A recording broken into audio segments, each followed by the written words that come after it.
Om Sairam to all lovely devotees of Shirdi Sai Baba. Welcome to my channel Science Will. I am Hital here.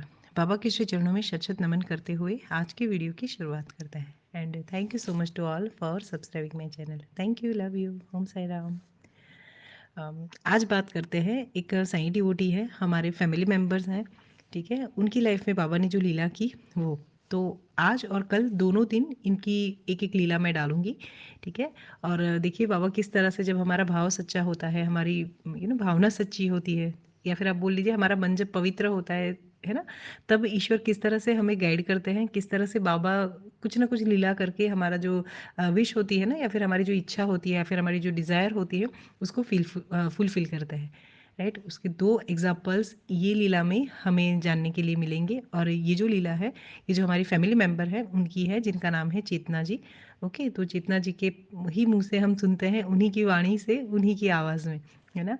ताकि वो जो भाव उन्होंने feel किया उस टाइम पे, राइट, वो कहीं न कहीं उनके वर्ड्स में होगा, उनके दिल में ये सारी बातें हैं, है ना? तो जब वो अपनी आवाज़ में बोलेगी तो बहुत ही इसका इम्पैक्ट बहुत ही अच्छा आएगा, राइट? और चलिए सब साथ में मिलके सुनते हैं और देखते हैं बाबा ने इनके साथ कितनी अच्छी और क्या लीला की. ओके, चलिए. So next voice is Chetna जी's voice. Thank you so much. Sai Ram दीदी, एक और छोटी सी बाबा की लीला मैं आपसे शेयर करती हूँ, जो आज से लगभग 18 साल पहले हुई है। उस टाइम मेरी शादी नहीं हुई थी और मैं एक प्राइवेट फर्म में कलकत्ता में वर्क करती थी। तो उस टाइम मेरे फादर जो हैं वो थोड़े से फाइनेंशियल प्रॉब्लम, थोड़े नहीं काफ़ी फाइनेंशियल प्रॉब्लम से मतलब गुज़र रहे थे, जिसकी वजह से मुझे जो एजुकेशन चाहिए थी वो नहीं मिल पा रही थी। और मेरी सिस्टर जो थी वो उस टाइम स्कूल में थी, तो उसको अपने स्कूल के फाइनल एग्ज़ाम्स मतलब देने थे। और उसने अपना लॉ के लिए उसने अपना एंट्रेंस एग्ज़ाम भी दे रखा था। तो पापा को ये टेंशन बहुत रहती थी कि कैसे होगा, उसकी स्कूल की फ़ीस कैसे जाएगी, उसके एग्ज़ाम का फ़ीस कैसे पड़ेगा, लॉ में अगर सिलेक्शन होगा तो फिर वहाँ रहने का खर्चा, वहाँ की फ़ीस कैसे होगी। तो करके पापा को मैं बहुत दिनों से, बहुत महीनों से, इनफैक्ट मैं उनको बहुत टेंशन में देख रही थी। तो मेरी जॉब में आने का ही रीज़न ये था कि मैं पापा को फाइनेंशियली सपोर्ट कर सकूं। पर वो उस टाइम, उस दौरान जो जैसा सब कुछ चल रहा था ना, और पापा की इतनी टेंशन, इतनी स्ट्रेस देख कर के मतलब मुझे अच्छा नहीं लगता था। तो मैं जब भी ऑफिस जाती थी तो मेरी सीट पे जो कंप्यूटर रखा था उसकी डेस्कटॉप पे मैंने बाबा का फ़ोटो लगा रखा था। तो जब मैं अपने सिस्टम की फ़ोटो ओपन करती थी, मैं बाबा को देख के बस यही प्रार्थना बोलती थी कि बाबा कैसे होगा, मैं कैसे मैनेज करूँगी। अच्छा, मैं सर्विस तो कर रही थी, पर उस टाइम मेरी सैलरी इतनी ज़्यादा नहीं थी कि मैं सब कुछ सँभाल सकती। हाँ, मैं अपनी सिस्टर की एजुकेशन को मैं फ़ंड कर रही थी, ये बात सही है। और उसके नाम पे अगर कुछ भी, जैसे उसको जो भी चीज़ों की ज़रूरत पड़ती तो वो that I use to take care. तो मैं बहुत टेंशन में, और घर की स्थिति ऐसी थी कि लगता था कि क्या चीज़ को रोक दो या क्या चीज़ को छोड़ दो ताकि सब चीज़ मतलब मैनेज हो सके, उस टाइप की। फिर भी, क्योंकि कुछ नहीं होने से अच्छा है क्या है कि कुछ हो, उस टाइप का सिचुएशन था, इसलिए मैं जॉब भी कंटिन्यू कर रही थी। फिर क्या हुआ, मैं बाबा को एक दिन घर पे बहुत बहुत टेंशन का माहौल था, तो मैं सुबह निकली अपने ऑफिस में आकर के बैठी अपनी सीट पे। और बाबा को जैसे ही मैंने अपना वो डेस्कटॉप ऑन किया, बाबा का सामने फ़ोटो देखा, मैं बाबा को देख के बोली, बाबा कब ख़त्म होगा, मैं कैसे बाहर निकलूँगी ये सब से, कैसे सँभालूँ मैं हर स्थिति, मुझे कुछ समझ में नहीं आ रहा है, क्या करूँ बाबा। और इतना बस दिमाग में ये बातें चल रही थी, और सामने बाबा की फ़ोटो थी। फिर मेरा जो काम था फिर मैं वो करना मैंने शुरू किया। तो हमारे यहाँ पे दीदी इवेंट मैनेजमेंट का हमारा वो कंपनी था। तो वहाँ पे रोज़ ना कुछ किसी न किसी का कुरियर आता था, पर स्टाफ का कुरियर कभी नहीं आता था। तो क्या हुआ, उसी दिन करीब 11-12 बजे के आसपास एक मतलब कुरियर वाला आता है, और उसने एक पैकेट मेरे नाम का वहाँ पे भेजा। तो मैंने सोचा कि मुझे क्यों किसी ने कुरियर भेजा, क्योंकि मैं जितने लोगों को जानती हूँ उतने में लोगों में से ऐसा कोई भी नहीं है जिसको मेरे ऑफिस का एड्रेस पता हो। मुझे नहीं पता था कि वो कुरियर कहाँ से आया था, मुझे नहीं मालूम। तो मैंने पैकेट उलट-पलट के देखा, तो उलट-पलट के आगे-पीछे देखा तो सेंडर्स नेम भी नहीं लिखा हुआ था कि किसने भेजा वो। कि कहीं पर तो लिखा हो कि सेंड बाय या कुछ भी, उस पैकेट पे कुछ नहीं लिखा हुआ था। तो मैंने बोला कि ऐसा कैसे पैकेट कि उसमें सेंडर्स नेम नहीं लिखा हुआ है। फिर भी मैंने ऊपर-नीचे देखा, तो मैंने बोला मेरे नाम का पैकेट है, तो मैंने जो हमारे ऑफ़िस बॉय थे, मैंने उनको पूछा कि भैया ये पैकेट आपको किसने दिया? तो उसने बोला पता नहीं मतलब पता नहीं मैम, कि एक मतलब कुरियर वाला आया था, उसने वो पैकेट आपके नाम का दिया। तो हमने बोला कि पर आपने इसको उसको रिसीव क्यों किया? आपको कि हमारे नाम से तो कभी पैकेट आता नहीं, वो हमेशा ऑफ़िस के नाम से आता है।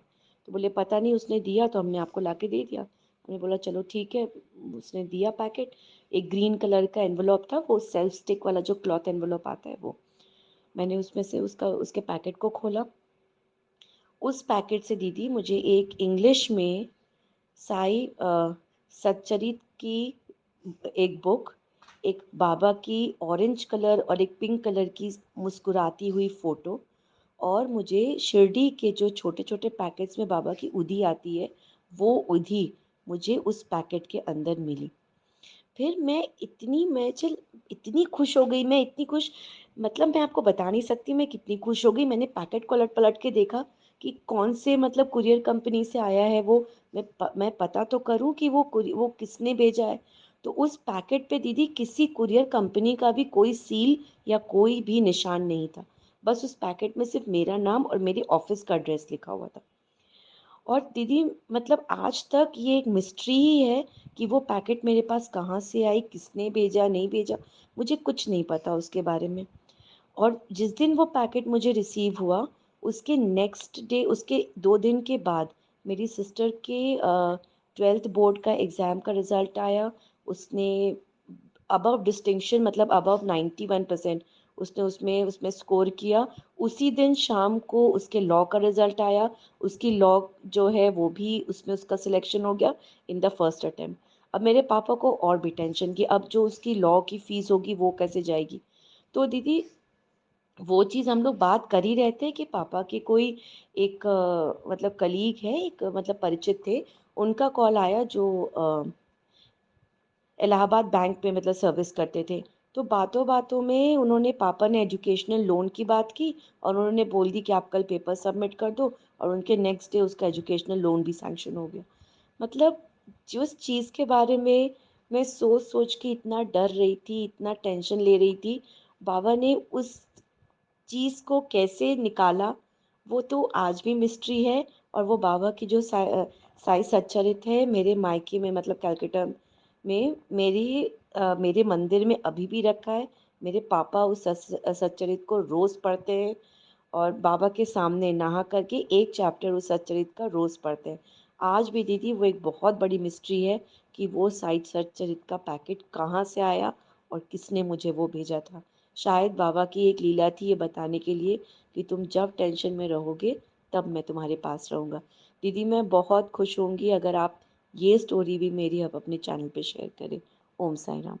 और दीदी एक चीज़ और मैं उसमें मेंशन करना मैं भूल गई कि जो वो साई सच्चरित था ना, वो मैंने उस टाइम मुझे नहीं पता था कि ये सच्चरित क्या होता है।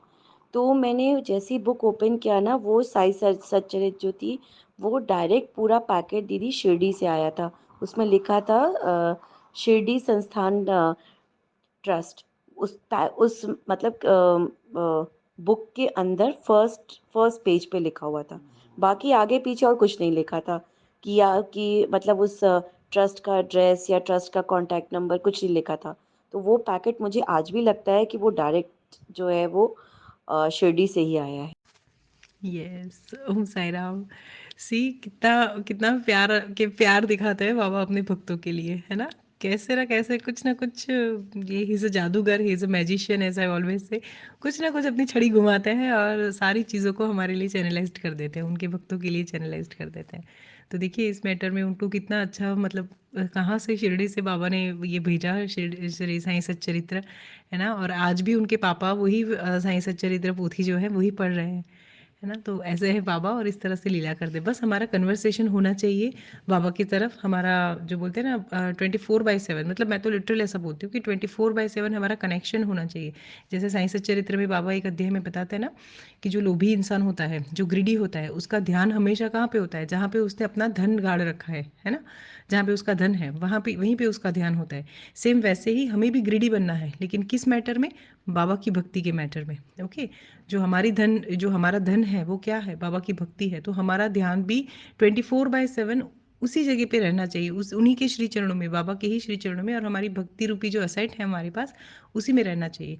तब जाके ऐसे ऐसे ऐसे इनक्रेडिबल मिरेकल्स होते हैं लाइफ में। या so this is from my side today. मैं मिलती हूँ आपको अपने नेक्स्ट वीडियो में। तब तक पूर्ण भाव से बाबा की भक्ति कीजिए और अपने डिवोशन को इतना बढ़ाइए, ताकि जब कभी भी आपको किसी चीज़ की ज़रूरत पड़े ना, तो बाबा आपके लिए सारी चीज़ें चैनलाइज्ड कर दे। या thank you so much, love you all, Om Sai Ram, bye.